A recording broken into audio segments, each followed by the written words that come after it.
My son makes awesome nachos. Let's make it. In a pan on medium heat, add a pound of ground beef or pork and break it up with a spatula.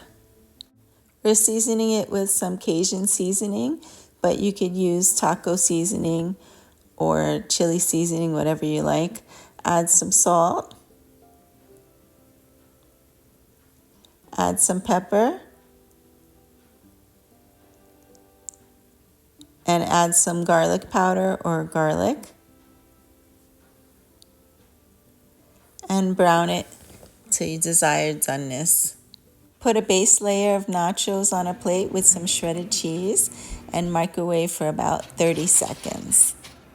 We're adding homemade cheese sauce, and I'll have a recipe for that also. The cheese acts as a glue, and the magic is in the layers. What makes this extra special is the extras. So add your ground beef, a generous sprinkling. He put some red onion and jalapenos, and we put some fresh pico de gallo on there, and that brings it over the top. Add a little squirt of sour cream and guac if you have it.